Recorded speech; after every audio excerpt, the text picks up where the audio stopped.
Pertanyaannya susah banget. Mana aja yang lagi pengen, kalau lagi pengen behind the scene, maksudnya behind the screen, ya kita inilah kelihatan ya. Kan maksudnya pekerjaan sutradara bukan pertama kalinya ya. Termasuk perfeksionis nggak sih kamu? Termasuk perfeksionis nggak sih dalam mensutradarai sebagai sutradara? Kamu tanya pemain aku. Kayaknya dia merasakan aku lumayan ya perfeksionis, lumayan agak apa, dia pengennya yang dialognya benar, jadi kadang suka diulang. Tapi yang kalau udah banget apa sih udah sutradara kan apa pemain kan ya betul menjadi pusing banget. Maksudnya ya jadi tantangannya apa palingan? Dua-duanya menyenangkan, dua-duanya punya challenge yang berbeda-beda, dua-duanya punya apa ya, kepuasan yang Ada hal-hal baru dari dunia film yang kamu bisa temuin di menjadi sutradara? ini bukan yang pertama ya. Jadi aku udah pertama kali udah dari awal 2000-an, 2008 aku pertama kali direct. So it's not my first time. Jadi aku pernah bikin video klip, pernah bikin iklan, jadi pernah bikin tapi on and off, jadi nggak full time di situ. Kakak jadi sutradara emang goals di umur 40 Kaluna atau seperti apa nih? Kan tadi udah dijelaskan, sudah pernah dari 2008, jadi bukan goals di umur sekian. Kalau saya ini kan kemarin juga sempat viral video kamu baru juga ini mengganggu juga nggak sih karena banyak netizen yang repost tentang video kamu dan mungkin mengiring opini yang nggak baik seperti apa? Pasti banyak yang beda. Jadi yang menggiring kamu kali. Maksudnya ada yang sampai Melani angkat bicara seperti apa yang terjadi sih kak? Bekerja di perusahaan, kalau ratingnya jelek dipanggil nggak sama atasan, beritanya nggak ngejual dipanggil nggak sama atasan, sama aja lah namanya dunia pekerjaan ya. Maksudnya kan semua punya apa ya, role-nya masing-masing. Saya di situ sebagai pemimpin perusahaan cuma pengen apa ya, yang terbaik aja, karena kalau misalkan saya harus mengawasi dong, maksudnya apapun yang dikerjakan udah sesuai target apa belum, udah apa belum, karena kan kalau saya diem aja dengan hasil yang jelek artinya saya bukan pemimpin yang baik. Kalau tiba-tiba terus jualan jelek, terus begitu detail-detail yang dipikirin, marketingnya jelek, tapi saya nggak bisa gaji mereka. Kan saya juga harus mendidik mereka, maksudnya itu bukan yang nggak ada masalah, nggak ada sesuatu. Itu ya kembali lagi menurut aku ethically is not right. Lagi meeting, lagi ngebahas pekerjaan dan direkam sendiri itu tuh menurut aku yang dilihat harusnya bukan poinnya aku marah-marah, tapi poinnya apakah etik. Ada yang lagi meeting, lagi membahas pekerjaan, diam-diam ngambil gambar dan menyebar luasnya. Kita udah temuin, maksudnya itu kan anak magang lah ya. Aku juga ngerti, mungkin berpikir dampaknya itu lucu-lucuan, aduh kasihan teman gue, bos gue marah-marahin temen gue atau apa. Mungkin tadinya kita berpikir oh lucu, oh iseng, oh ini dampaknya tuh nggak panjang, tapi ternyata panjang. Anaknya kita panggil pasti ada teguran lah ya, tapi kita selesaikan secara pelan-pelan. Saya pengen dia mengerti bahwa itu adalah tindakan yang sebenarnya di dunia apapun, tidak hanya di pekerjaan, tapi misalkan kita lagi di jalan, iseng-iseng lihat teman kita lagi berantem sama pacarnya, di video-videoin terus kirim ke temen grup yang lain, itu juga sebenarnya kan nggak boleh ya, itu privacy dan itu ada ethically nggak benar dan ada undang-undangnya. Jadi sebenarnya kita juga bersosial media ngambil gambar, ngambil foto, ngambil video dan kita menyebarkan, terus kita pikirin ini berdampaknya kemana nih, dampaknya panjang atau enggak gitu.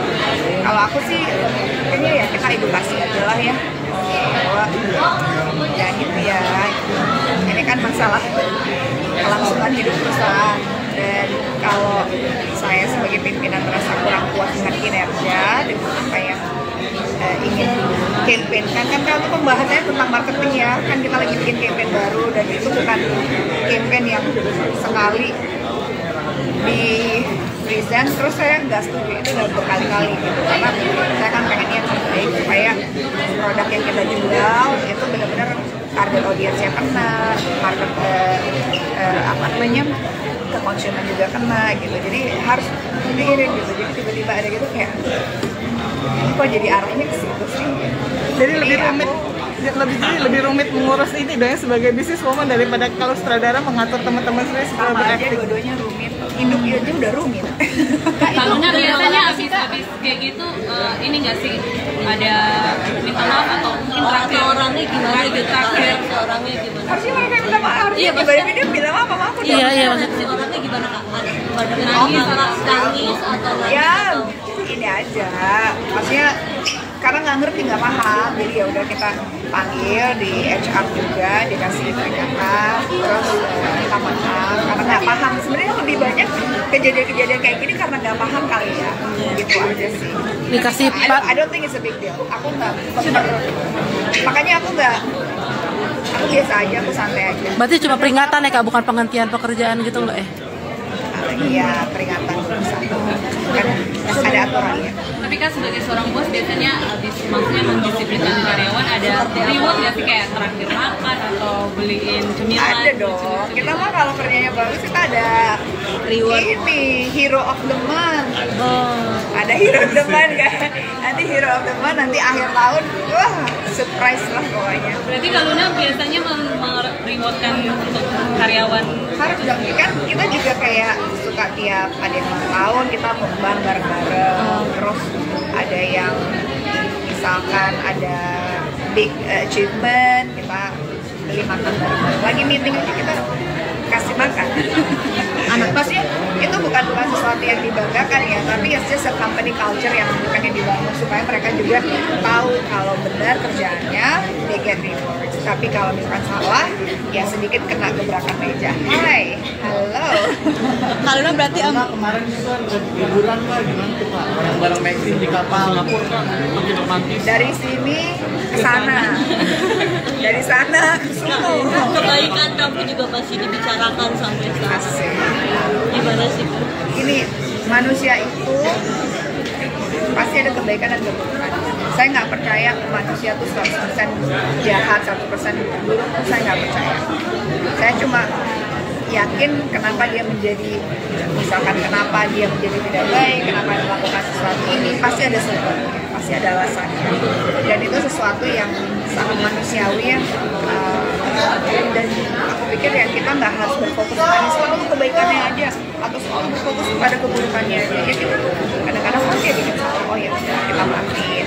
Kalau masih bisa ditoleransi ya udah. Kalau misalkan masih bisa berlanjut sebagai teman, sebagai atasan, sebagai apapun lah hubungan manusia, ya kita coba move on aja gitu. Oh ya udah dia bikin salah. Kalau udah ngerasa kayak wah kayaknya prinsipnya nggak sama, valuenya nggak sama, ya udah jauhin aja. Punya kehidupan masing-masing tanpa harus menjatuhkan dan menjelekkan. Kalau di umur sekarang juga katanya mau sehat dan nggak mau punya mimpi aneh-aneh nih kak. Ya, kenapa tuh? Mungkin apa sih? Kayaknya semua orang di muka bumi ini nggak ada yang punya keinginan tidak sehat. Ini doang. Kamu kalau nggak sehat, kamu nggak bisa wawancara saya loh. Kamu nggak bisa bayar bensin loh. Masuk ke sini loh. Kalau aja saya kalau nggak sehat, saya nggak bisa kerja karena tabungan saya lumayan banyak. Jadi yang paling penting adalah sehat, pikirannya, hatinya. Jadi bekerja juga ya. Gak punya mimpi aneh-aneh juga nih kak, mungkin goals ke depan. Saya bukan mengalir begitu aja, punya goals, punya mimpi, tapi nggak semua harus diceritakan di jalan.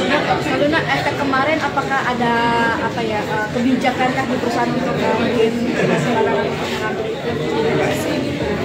I think dengan kejadian itu kayaknya lebih sadar masing-masing di kantor, tiap divisi juga semakin tahu how to actually bersosialisasi yang baik. kantor, di pertemanan, itu kan berbeda ya. Jadi harus ada boundaries-nya lah. By the way, Iya, makin romantis. Jadi lihat kan videonya. Jadi sosok andalan nih Kak di keluarga Maxim sekarang, katanya jadi sosok andalan di keluarga Maxim juga nih Kak. andalan. Jadi Wonder Woman mungkin ya. Superman kali. Enggak lah, nggak ada. Tetap andalan di keluarganya Maxim sama Maxim. Tapi disayang di keluarga Maxim diterima dengan baik seperti apa? Saya juga disayang di keluarganya Ayu Dewi. Saya juga disayang di keluarganya teman-teman saya. Ya kalau cocok, kalau kita sama-sama baik sama siapapun, ya pasti kita disayang. Gak harus tertentu orang ini. Saya pengennya disayang sama siapa. Jadi harus baik. Ya, thank you. Nah, Amin. Terima kasih sudah menonton video ini. Jangan lupa subscribe dan aktifkan lonceng notifikasi supaya kamu nggak ketinggalan video terbaru dari Grid.